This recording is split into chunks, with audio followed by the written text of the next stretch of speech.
Lightweight for high reps or heavyweight for low reps. Which is actually best for growth? Some argue the first builds a leaner, toned physique, while others swear you need the heavy stuff for any real size. So I decided to put it to the test. For the next 60 days, I'll be training half my body with light weights and the other half with heavy weights. I'll be taking daily photos, and everyone is worried I'm gonna look like this by the end of it. But too late, today is day one. To decide which side of my body I'll be training heavy and which I'll be training light, I'll be using the most scientific way possible. And it only costs $1. Heads is gonna be right side heavy, tails is gonna be left side heavy. Let's see. Tails, okay. The science gods must be looking out for me because my left side is actually my weaker, non-dominant arm and leg. So the heavy weights might actually balance them out. But I've never trained like this before. Even on the first set with a heavy weight, it's a lot tougher than I expected to stay balanced. Okay, so that was 90 pounds for 5 reps. Definitely felt super weird, it's hard to balance. I've never trained like this before. That already feels like kind of lopsided on this side. I am scared for the light side though. Let's see how this goes. Easy money, let's go. Oh God.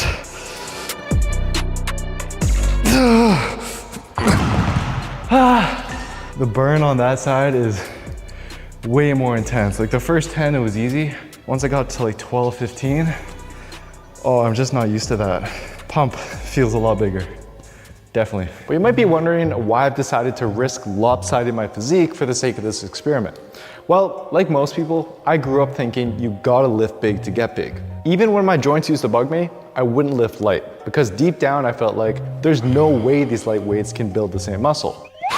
But what if curling these 20-pound dumbbells is in fact the same as curling these 60s? Recent studies suggest it's possible, but they rarely test very low rep ranges. Most are done on complete beginners, and we still don't know if certain muscles like the chest might respond differently to heavy versus light weights since they've never really been tested. So here is my 60-day plan. Every major muscle will be trained unilaterally, meaning only one arm or leg at a time. Each side will receive the exact same number of total sets, and every set will be taken as close to failure as possible. But the heavy side must reach failure within 3 to 6 reps, whereas the light side must reach failure within 15 to 30 reps. Plus, to make sure there's actual changes in muscle growth and strength, I'll also be eating in a small calorie surplus. But first, we need a baseline. I got an hour-long full-body MRI scan that not only measures my muscle growth precisely, but also reveals individual muscles that ultrasound cannot distinguish. Studies hardly ever use MRI because it's expensive. But thanks to the coin flip, I do have some change to spare.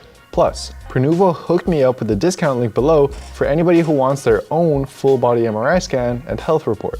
You guys now see everything in me, and lots of things are a lot smaller than I thought, like my brain. But I'm also using DEXA, ultrasound, and body circumferences as backups and to get a clear picture of the whole story. Not to my surprise, as a right-hand frequent user, my right side is slightly bigger. After 60 days, I'll come back for another scan to see how much each muscle grew and if there's a difference in either side.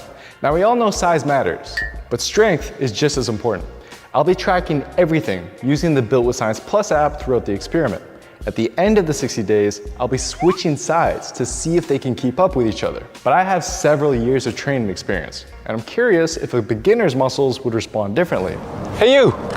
Yeah? Do you lift weights? This? So I found this dentist guy on the street, the perfect beginner guinea pig. All right, no. Wait, one more time. I can do it.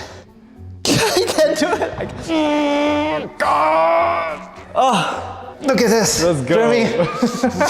Your right bicep is not only bigger, but it's a bit stronger than your left side. Your chest and back, pretty much even. What side are we gonna do heavy versus light? What is it? Oh yeah, tails. Light on your right side and heavy, same as me. Oh really? Okay. Let's go.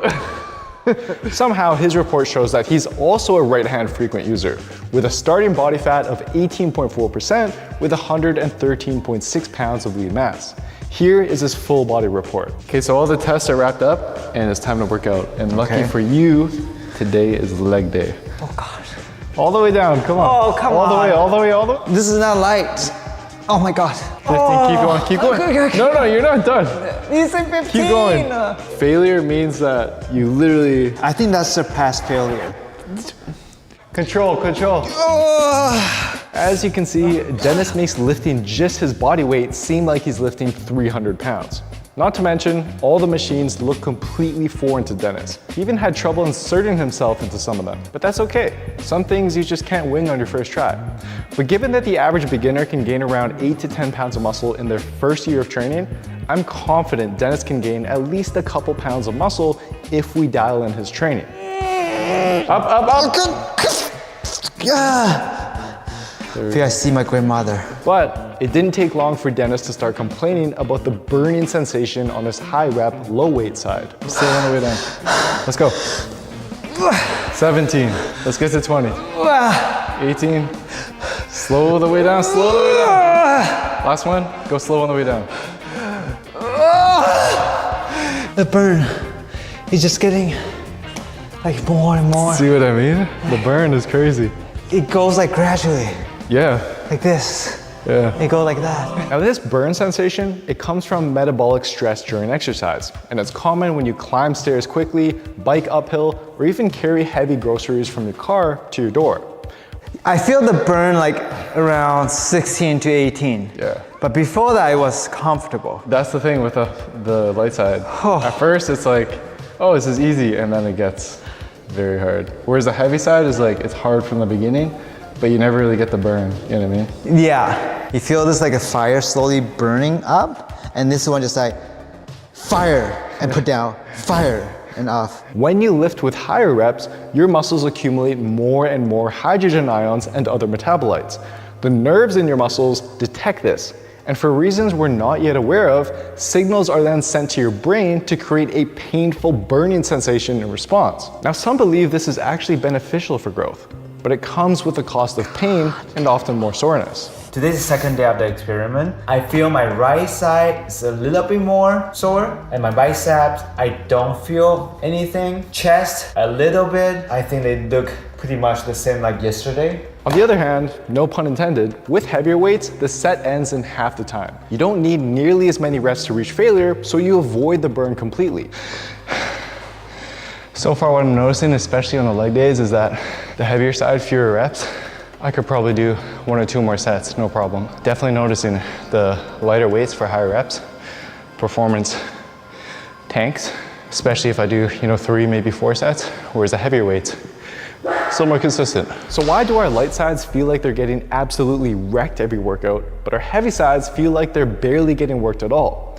Well, this is not just because of the burn. When I look closely at my app to see the total volume we lifted from our first few workouts, I found something surprising. By multiplying the total sets, reps, and weight I lifted across my week 1 workouts, my light side came up to a total of over 100,000 pounds.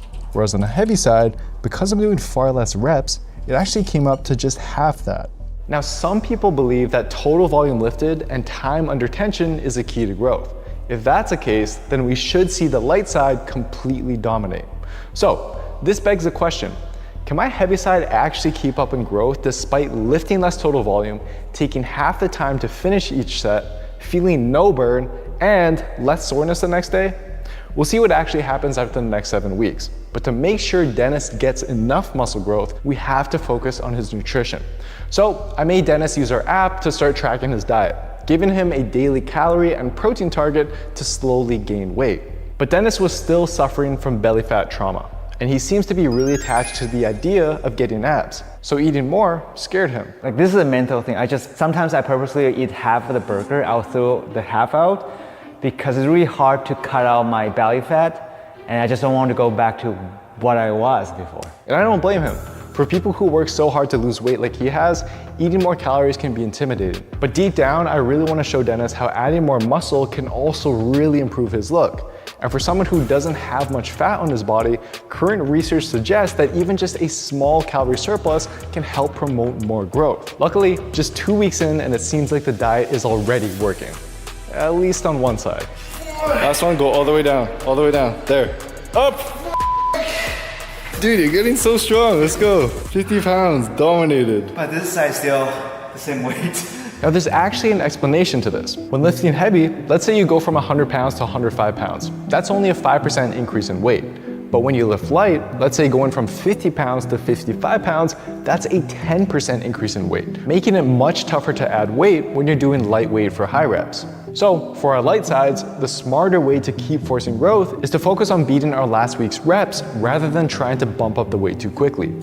However, even though we see the heavy side is lifting more and more weight, both of us notice that our light side gets a way bigger pump. Damn, it looks big, man. Now the pump is one of the best feelings in the gym. Arnold famously described it as, it feels fantastic. It's as satisfying to me as coming is. Now the pump happens when blood rushes into your muscles faster than it can leave. During a set, your muscles contract so hard, they squeeze the veins shut, trapping blood inside, while the arteries keep pushing more in. The more reps you do, the more fluid builds up, swelling the muscle and making it bigger. What? So this one increased by 1 centimeter. This one increased 0.3 centimeters. I can feel it too though. This is like super full. And this one's like didn't even work out. Before was 31.5 and then it went to 32.5. This one plus 0.4 centimeters. But does the pump do anything beneficial for growth? Or is it just a short-term ego boost? Well, research is mixed. A lot of tricks designed to maximize the pump, like super short rest periods or painfully slow reps, they often don't lead to much long-term growth at all. That said, some scientists believe this swelling effect from high reps provides an additional growth signal to your muscles, giving it a growth advantage over lower reps. We'll see what actually happens after the 60 days are up.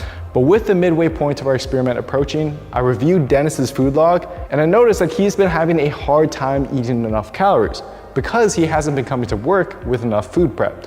So I introduced him to the quick and easy solution I used to use, the Muscle Monster. This is something I made back in university when I was struggling to eat enough. I mixed protein powder with peanut butter to make a spread and added sliced banana for creaminess. The whole thing packs 800 calories and 50 grams of protein.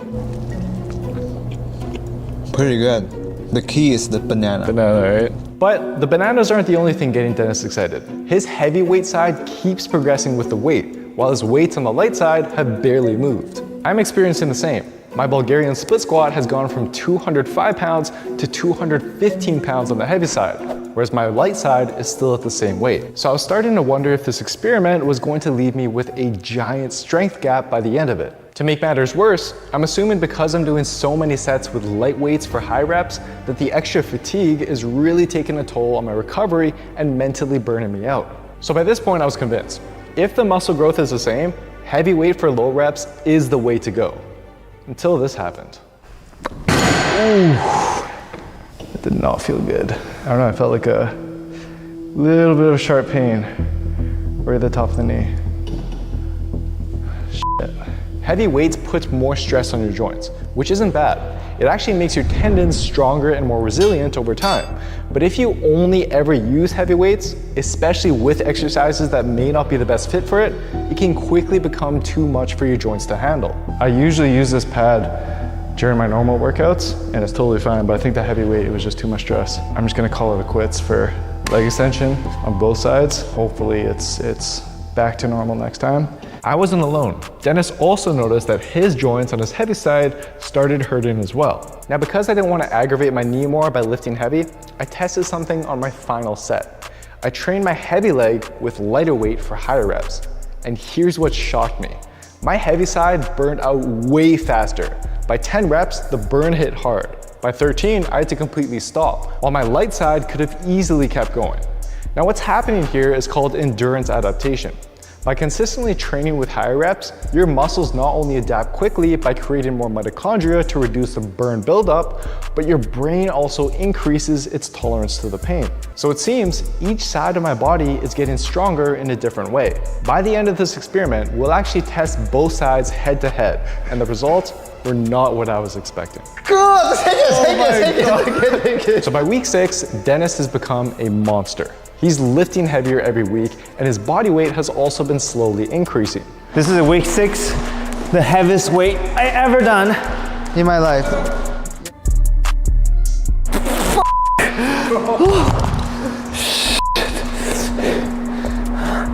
That's all.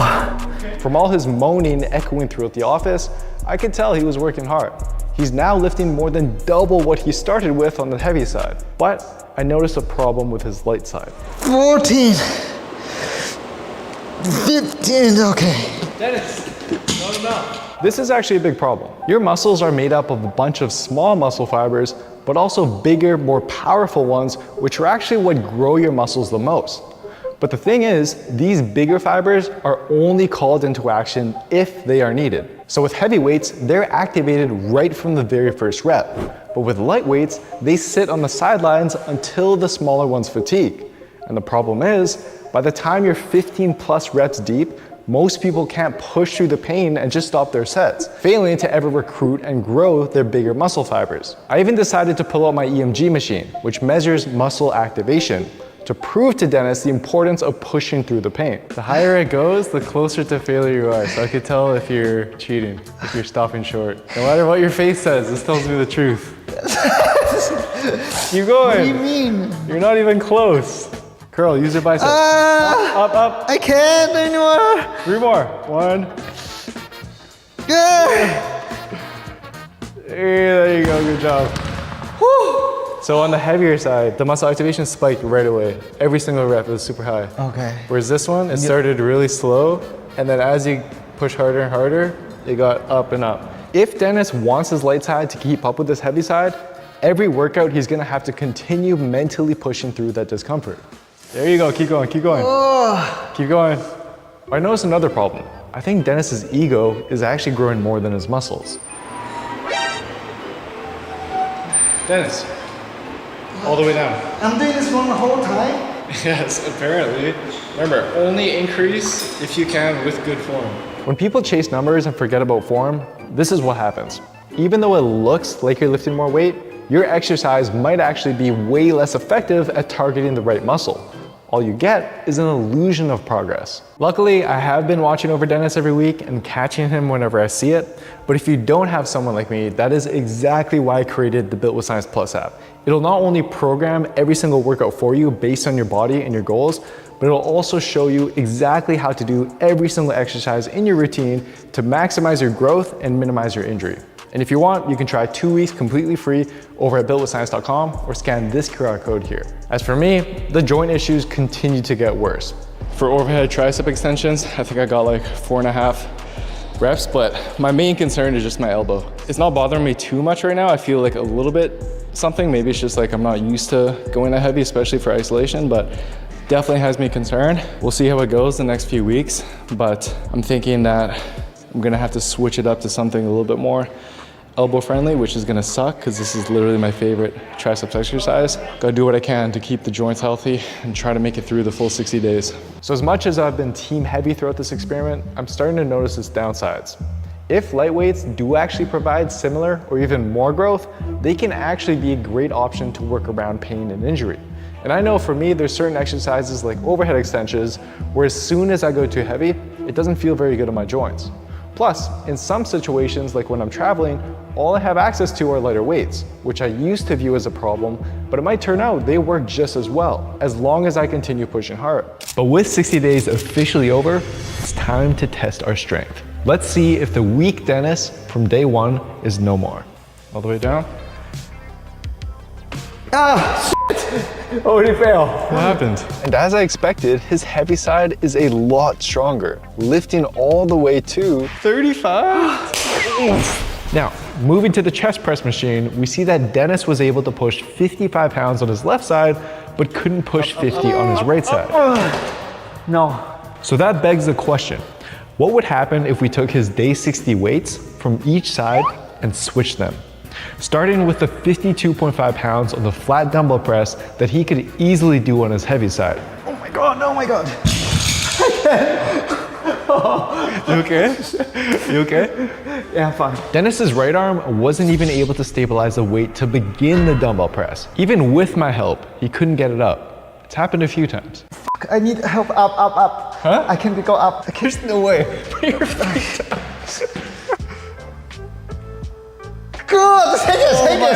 Good, take it. I can't do that one. What the hell? Are you serious? Yeah, I'm not joking. That actually couldn't. This is all for show. I know. This guy's the real MVP. Damn, What that's the crazy. hell? I honestly wasn't expecting that. Wow. Then, after doing 15 reps of 32.5 pounds on his light side, he went to test his heavy side with the same weight. Nice. All the way down. Control. Oh my god. Lower, lower, lower. Lower. You're cheating. Lower, Dennis. Lower. What? That was half. That was half rep. Oh my god, I can't. I'm getting really sore. I have to apologize in advance Why? because I don't know how long it's gonna take to correct this imbalance. Really? Oh my god. Despite the imbalances I created, Dennis was actually really excited about the gains he made, enough to convince him to continue focus on building muscle rather than just chasing abs. And I'm gonna keep you guys updated with his journey, but make sure to like this video and subscribe to the channel to show your support. But now, let's have a look at how I did. By the end of the 60 days, I managed to do 6 reps of 92.5 pounds with my heavy side and 65 pounds for 16 reps on my light side. But when I switched arms, my stronger side couldn't keep up. I failed about 3 to 4 reps earlier. Then I tried to see how my light side would respond with a heavy weight. Oh, it's heavy.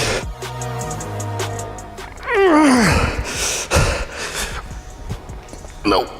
I could only do 4 reps instead of the 6 I got on my heavy side. The same imbalance also happened on my preacher curls.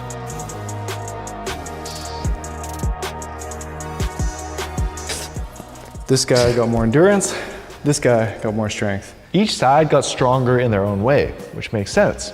But what about growth? Let's see what people in the office think. Personally, I got to go with team heavy. On the light side, there's kind of more of like a mental aspect to it. You know, you might start to feel tired and then not get to the point where you're actually getting to failure. So you're calling me a bitch? Exactly. All right, so I think it'll be light. The heavy side will be bigger and stronger. Now to make sure the pump and swelling on our light sides didn't skew the results, we both stopped training for 3 days before the scans. The MRI confirmed my brain did not grow, but thankfully my muscles did. Overall, I gained about 2 pounds. A bit of that was fat, some was water, but just over half a pound of it was actual muscle. But here's the real question. Did one side grow more than the other? Surprisingly, my lighter weight side grew just very slightly more in almost every single muscle. My chest actually had the biggest difference, with the light side experiencing double the growth. Now this might be because I've just never trained my chest with such high reps before, but honestly, the absolute difference for every muscle was tiny. Sometimes as little as 15 grams. That's nowhere near statistically significant, and honestly, you wouldn't even notice that difference if you trained this way for a full year. Both the ultrasound and circumference measurements told the same story.